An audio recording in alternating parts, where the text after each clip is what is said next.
there are three things I want to share with you. Number one, your growth process is complete.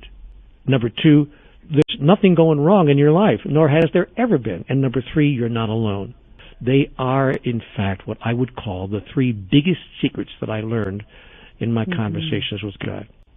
The biggest secret of life is that our growth process is complete. In fact, I'll go further. Growth was never necessary to begin with. That you were completely evolved when you came here. That is, at the moment of your birth. You were born in a state of utter perfection. And if you want to see perfection, perfection personified, as I call it, just look into the eyes of a baby. You will see it there. Nothing is wanted, nothing is needed, nothing is missing. You're looking into the face of perfection. Most people don't understand that they were finished with what they imagined they came here to do before they arrived. That the purpose of life was not to somehow get better or grow up, grow up spiritually, or to become somehow more than you now are. That the purpose of life is not to become more than you are, but to be who you are and who you were the moment you arrived. Now, the problem is if we think we are here to become somehow more than we were when we arrived, that the purpose of life is to evolve into something greater. The problem with that is we think that there's something we have to do or to be or to have, that we have to acquire something somehow or another, more wisdom, more understanding, more clarity, and for that matter that there are physical things we need to acquire as well in order to be the fullest expression of who we really are. But the process works exactly in reverse.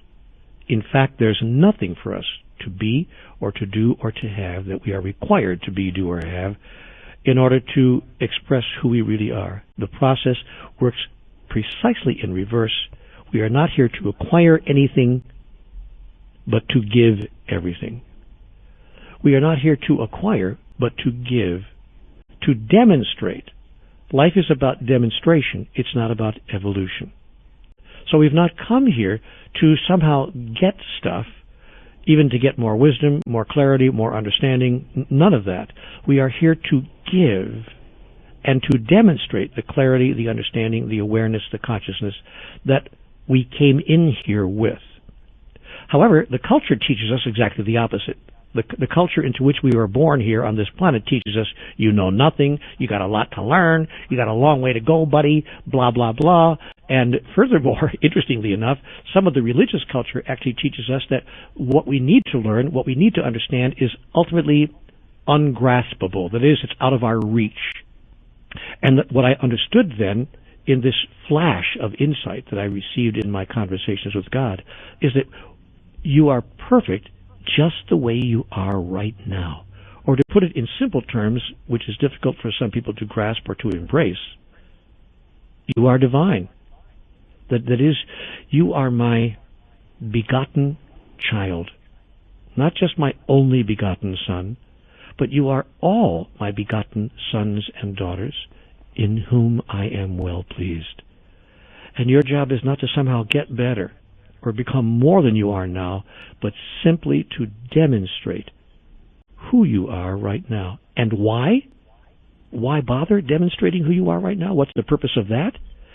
So that, I was informed, God might know itself experientially through the expression of life in every one of its forms, including the form that we call you. Now, what this meant to me as a practical matter, how you apply that kind of insight into daily life, because people say to me, well, okay, great, but how does that work in 9-to-5 life, is that I discovered that when I give what I wanted to receive as if I already have it, then I would experience the havingness of it. Let me be real clear about that. God put this to me, Claire, in conversations with God in 3 simple words. Be the source. Be the source became the guiding principle of my life.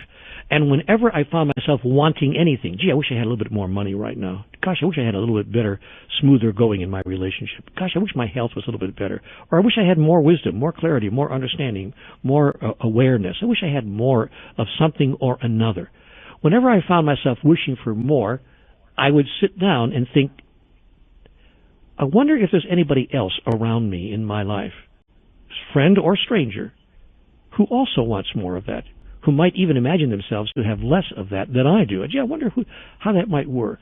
And I began to decide that I would be the source of what I wished to experience in my own life in the life of another.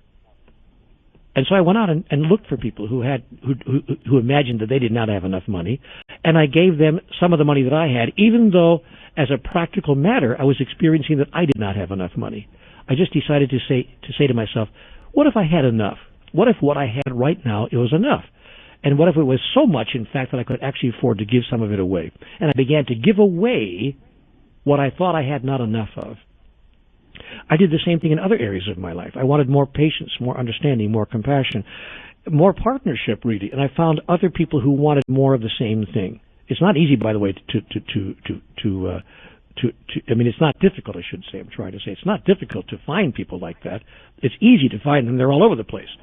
So I simply found people who wanted the same thing I wanted, and I decided to be the source of it, to be the source of compassion, of caring, of understanding, of patience, of forgiveness, and of companionship, and of love. And what I discovered was that when I was a companion to another, and to all others whose lives I touched, suddenly I was companioned, and I was never lonely anymore. When I was the source of patience and understanding and compassion in the lives of others, suddenly I experienced those same things flowing through me, because I discovered that what flows through you sticks to you. And I was able to suddenly experience my havingness of what I thought I didn't have enough of.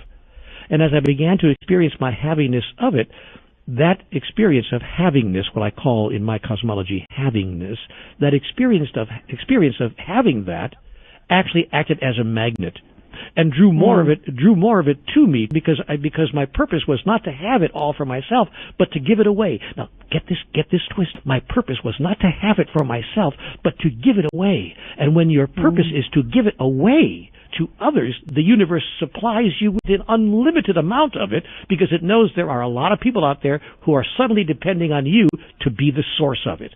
And that's the secret of every master who has ever walked the earth. From Jesus to the Buddha, to Muhammad, to any master who has walked the face of the earth, they have become masters by giving what it is they chose to experience to others, and the universe has supplied them with an ample amount of it that they would never run out, because their initial motivation was not to gather it all for themselves, but simply to be a flow-through that others might have it in abundance. That's why some of the masters actually said in these words, I have come that you might have life in abundance and live it even more abundantly. That was their whole purpose, their whole raison d'etre. And when it becomes yours and mine, everything will change. There was a guy he came to one of my retreats in Canada a few years ago. Interesting man. He came to me and he said, he came on a scholarship, because we offer scholarships to our retreats. He said, Neale, I'm here on a full scholarship. I couldn't afford to get in if I wanted to. He said, I have hardly a nickel to my name, but I've heard about your books. I've read a couple of them. Maybe you have something to share with me. He said, because I have nothing right now. I've got 30 cents in my pocket. This is it. That's all I have. And I said, really, are you abundant in nothing? He said, no, I have nothing. I said, you have no humor? Oh, you said, I have lots of humor. He said, I'm a pretty funny guy when you think about it. I said, great. Do you have any compassion, any understanding, any awareness, any kindness in you that you want to share with others? And I gave him a whole list of things that he said. He acknowledged that he had plenty of. I said, great. Your job in the next 4 days of this retreat is to share of that which you have in abundance with others, because there are others who do not have those things, and they don't think they could possibly acquire it anywhere. You go out and be the source of that in the next 4 days. And by the way, take that 30 cents you have in your pocket and give it away to 3 people, a dime to 3 people. I want you to walk out of this building and find 3 people to whom a dime is a great deal. And don't think, by the way, they don't exist, because I was out on the street, and what I got was, if I got a dime from 10 people, I had $1, and I could get something to eat. if it was only a bag of fries. He said, okay, I get it. A year later, I go back to the same city in Canada. I think it was Toronto. I think we were in Toronto. And we do a retreat, and this guy shows up. I didn't even recognize him. I swear I didn't know who he was. His hair was cut. He was in an incredible tailored suit. He was wearing shoes that must have been Ferragamos from Italy for $340. Whatever. It doesn't matter what he spent on his clothes, but he was dressed incredibly well, and and I didn't even know who he was. He sat in the first row, and I said to this guy, wow, just as a joke, I really, really, really like that cashmere sweater you're wearing. I said, wish I had one like that.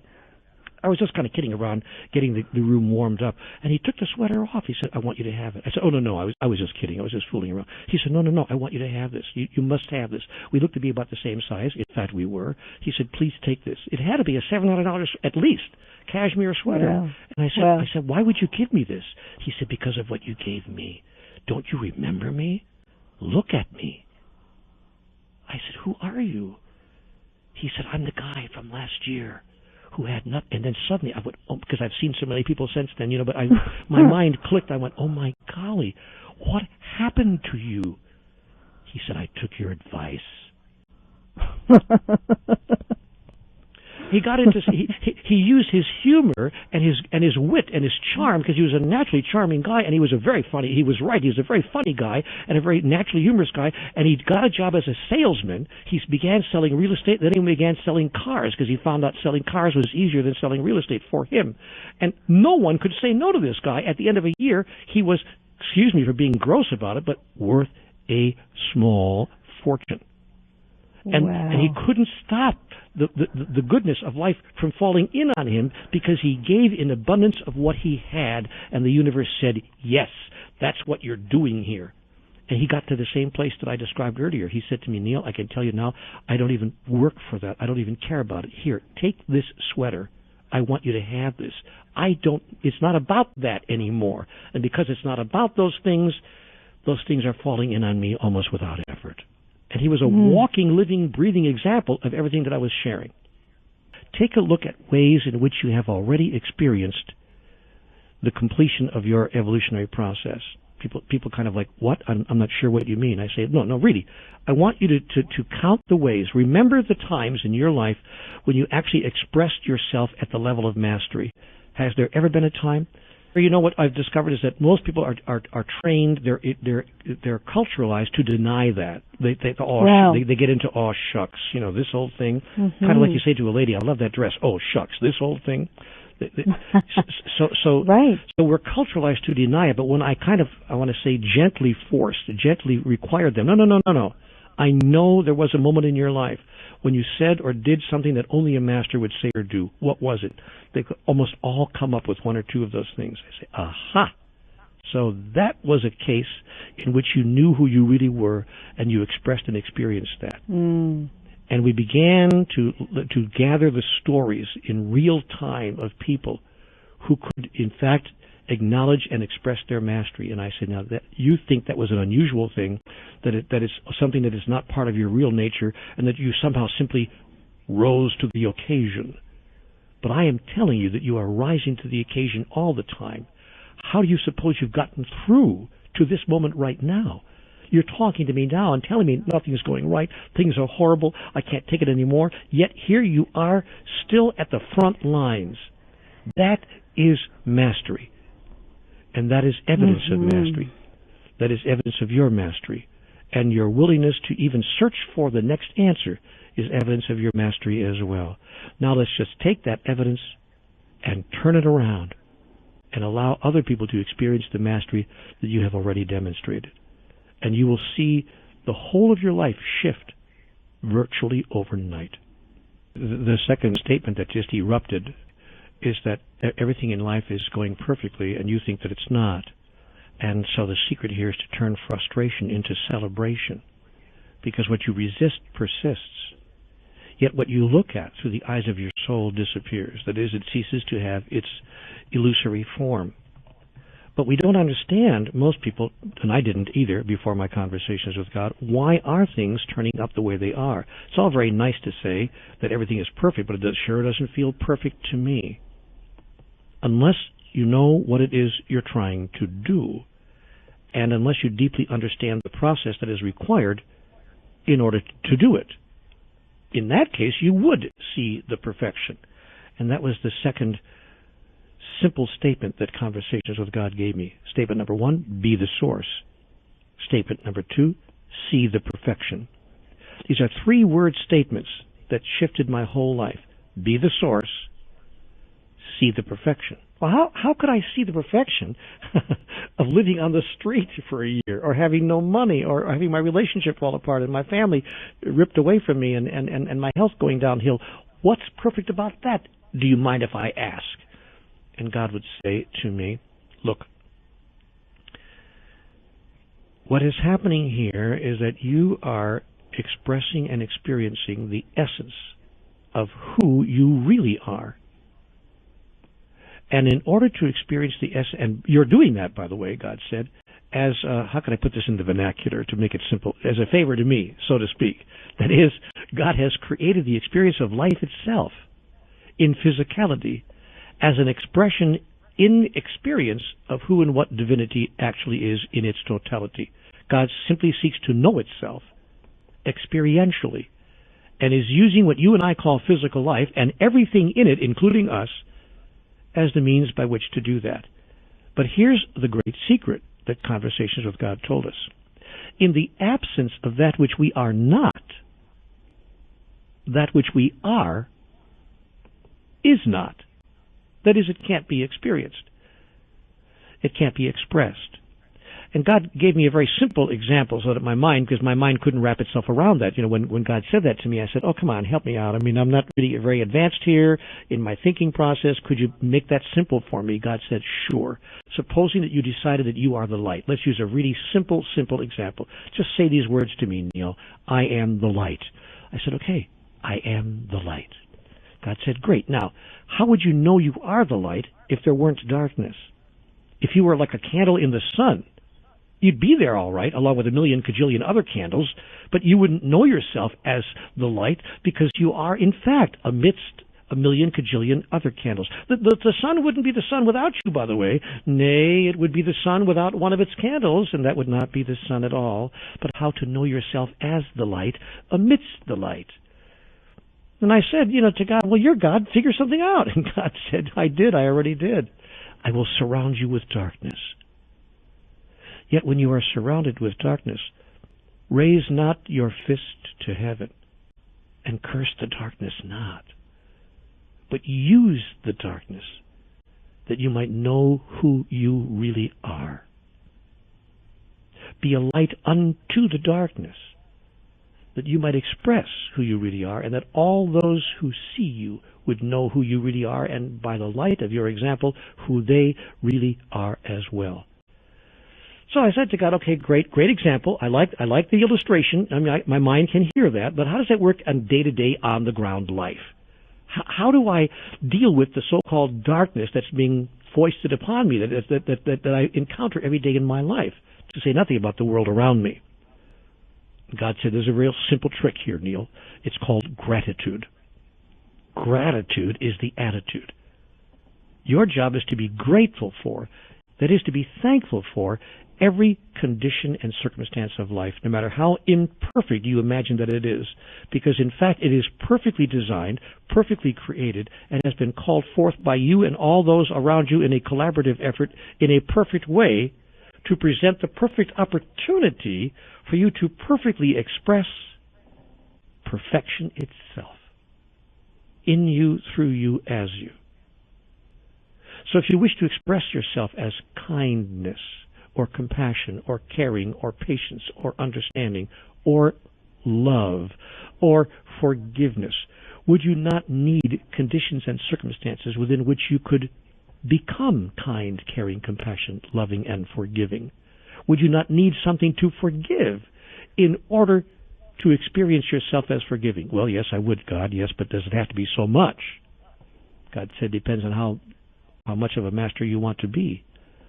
The higher level of mastery you call forth, the higher will be its opposite number in the contextual field. But if you judge it, make it wrong, if you resist it, it will become virtually, in your imagination, insurmountable. Only by embracing and accepting it by actually blessing it, by actually, if you can imagine, being grateful for it, by saying, thank you, God, for this one more chance to announce and declare, to express and to fulfill, to become and to demonstrate who I really am. And that's why every great teacher, and one of my favorite teachers is Jesus, so I often use him a lot, but all the great teachers in their own language have all said the same thing. Bless, bless, bless those who persecute you, and be a light unto the darkness, and curse the darkness not. And if a man asks you for your shirt, give him your coat as well. If a man asks you to walk 1 mile with him, go with him twain. And when the world feels like it's falling in on you and crashing in on you, at that moment announce and declare, thank you, God. Thank you, God, for this one more chance to demonstrate who I really am. And by the way, such a mental attitude is transformational. You can then be in this world, but not of it. Standing amidst the ruins all around you, and people will look at you and say, what is it you have? What is it you know that I don't appear to have or know? And then you can say, come here with me. Let me show you. And when enough people understand what you understand, embrace what you embrace, and demonstrate what you demonstrate, all the stuff that causes the world around us to fall apart begins to disappear, because it is no longer needed as a contextual field within which we can express and demonstrate who we really are. We begin to push it further and further away from us, even in fact ultimately off the entire planet as well. But a lot of people say, I've tried this, Neale, it hasn't worked. How much longer does this not having what I want have to go on? It will go on as long as you say that you do not want what you have. If you want what you have, you will ultimately have what you want. But if you say, I don't want what I have, then you are denying the very gift that makes it possible for you to have what you want. You are literally pushing away from you the circumstances, conditions, and situations that make it perfect for you to demonstrate and experience what it is you wish to have. Even if you had it, you wouldn't even know you had it. You wouldn't even know that it's part of your reality, because you are pushing away its opposite number. What you resist persists, and what you look at disappears. That is, it ceases to have its illusory form. Therefore, give that which you wish to receive, and share that which you think you have not enough of. And you will discover that part 2 of the process is absolutely true. Your life is perfect just the way it is right now. There's nothing going wrong. Everything has occurred exactly the way it needed to occur in order for you to express and experience who and what you are right here, right now. But as long as you make it wrong and say, Neale, you don't understand. Something terrible happened to me when I was 7. I'll never forget it, and you don't understand. To the degree that you make what's going on wrong, to that degree you'll make it very difficult to experience what life is designed for you to experience, who and what you really are. Let me use the example of the person perhaps who's in an abusive relationship. It could be an abusive marriage or an abusive relationship at work where the boss is just being unkind to you and verbally abusive every day, or in any other situation. It could be more serious or less serious than that. But a lot of us have been in those kinds of situations and circumstances, and regretfully, some people are really in a dangerous situation around that, where the person they're living with is actually physically abusive and could be endangering their health, or if not their very life. So let's talk about that just for a second. If you were to apply these principles, of course you would not sit there and say, bring it on, abuse me more, I'm just a doormat, walk all over me. No, of course you would not do that. But what you would do is you would discontinue imagining or thinking of what's occurring as somehow imperfect.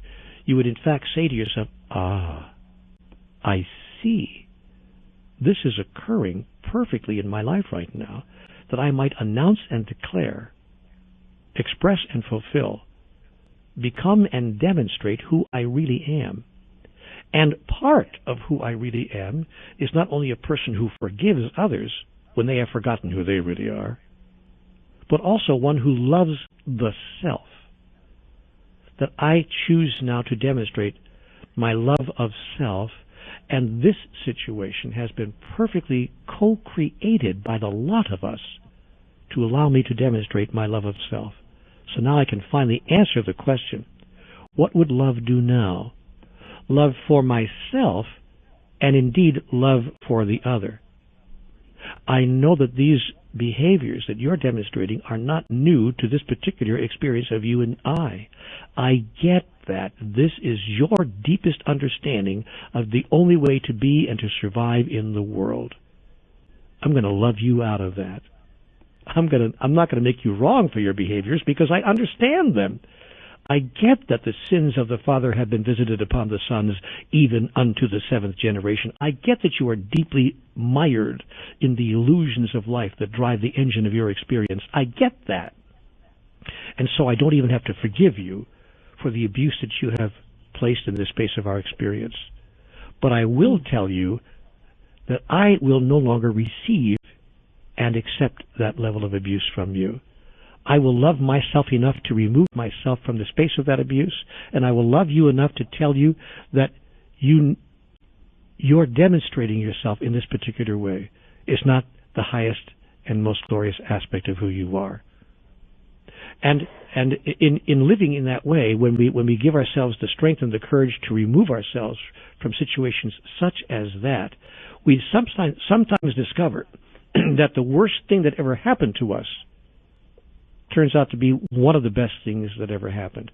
I think that the idea that there's nothing going wrong in my life was one of the biggest shifts and changes that could ever have occurred in my consciousness. I began to stop condemning the many things that looked like were going wrong in my life and to use them as tools in the creation and the recreation of who I really am. But you know what else it did? It removed from my consciousness resentment, anger, disappointment, frustration, and righteousness. And when those 5 elements are removed from one's consciousness, all the poison disappears. We can even look at our so-called enemy, at the one who did it to us, with kindness and love and caring and compassion. And the third secret of life is that you are not alone. You are not alone in this process that we call life. And what I observe in people that I've worked with individually is that they think they are alone, and that's what makes it intolerable. Almost any experience in life can be embraced and tolerated, if you please, if we imagine that we are at least in a shared space with another and that we have someone that we can talk to about it and get help from, and that we're not alone around all of that. Loneliness is one of the biggest emotional loneliness, even, and I don't mean just physical loneliness, because you can be in a relationship and still be emotionally alone, as people have discovered. You can be in a house full of people and be emotionally alone. But emotional loneliness is the biggest single problem facing humanity today. By the way, that's why the most severe punishment that any system can impose upon you in any penal institution is solitary confinement. They're very clear that being alone is the worst thing that people could have happen to them, being forced to be alone. We know at a cellular level that our basic nature is that we are not alone. That is, that we are all one, and therefore that we are never alone in the sense of everything else is part of us. We know that at a cellular level. That's why the impulse of all of life is to move toward life itself. You can't pass a flower without picking it up and wanting to put your nose into it. When I see lilacs bloom in the spring, I've got to go over there like Ferdinand the Bull and put my nose right in the middle of the lilacs, and I stand there and I smell them. I move toward all of life in that way. The impulse of life is to merge with other life, to experience that merging, in fact, is not even necessary, to experience that you are already merged. But when you don't know that, then you have an emergency. That is, you face a critical spiritual problem, a critical spiritual passage in your life when you are not clear of your basic nature. But the basic nature of life is, and the basic impulse is to express our oneness, and the fact that we are not alone in the sense that everything else is in the same boat with us, that we're all together, if you please, that we are all one. Now, that's why when we have life experiences that run against that basic nature, we wonder what's going on. We say, why? I don't understand. I don't understand. Why is it like this? Why? And the feeling of aloneness or emotional loneliness is just about the worst feeling we can have, because it bumps up against and contradicts our very nature. Again, that which we know at a cellular level must be true. The antidote to that is twofold.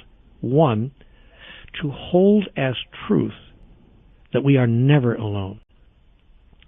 That God, well, first of all, that there is a God that exists. There is in fact a thing called God. Call it whatever you want, Yahweh, Jehovah, Allah, Brahman, by whatever name and whatever label it suits you to refer to that ineffable essence that is the divine, as I mentioned earlier. So we notice that God exists. God is. And secondly, we notice that there's no place that God is not. That God is not here and not there, up there but not down here, but that God is everywhere.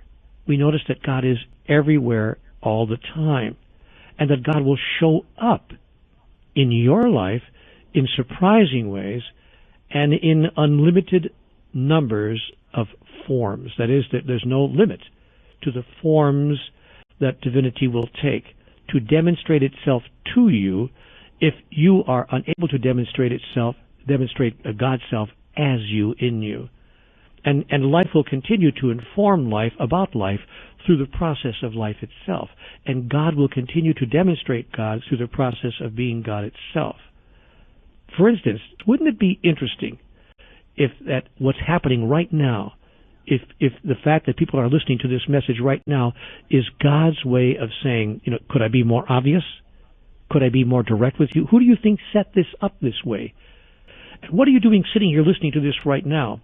If this isn't divinity demonstrating itself to you vividly, allowing you to know that you are not alone, then what is?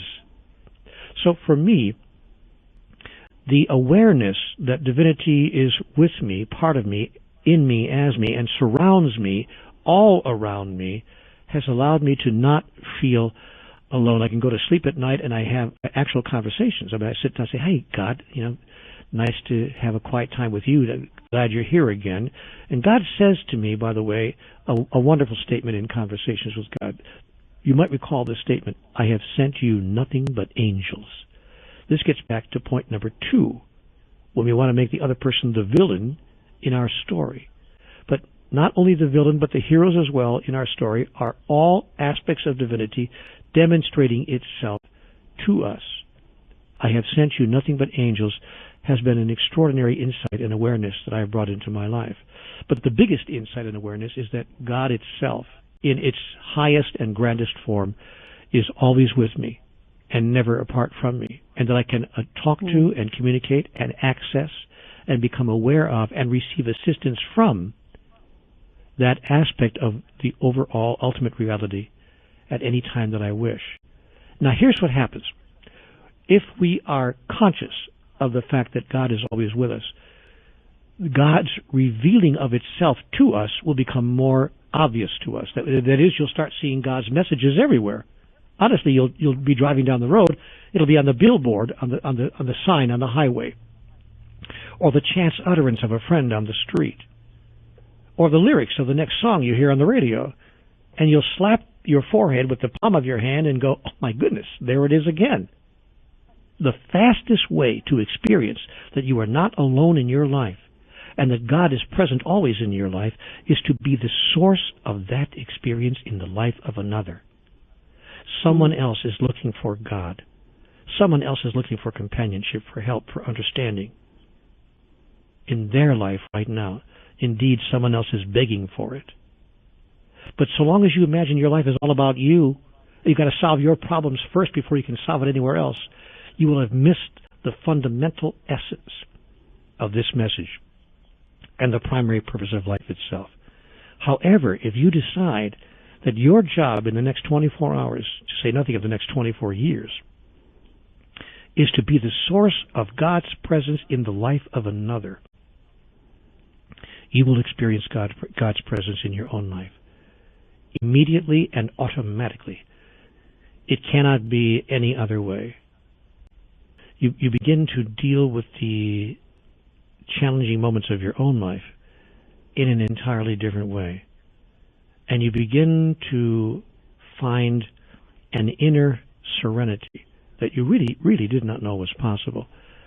You can find that in meditation, in prayer, in other certain kinds of spiritual practices, and those are wonderful practices, but we're talking now about experiencing, or about having those kinds of experiences in the everyday moments of your life. That all of life, in fact, turns out to be a meditation.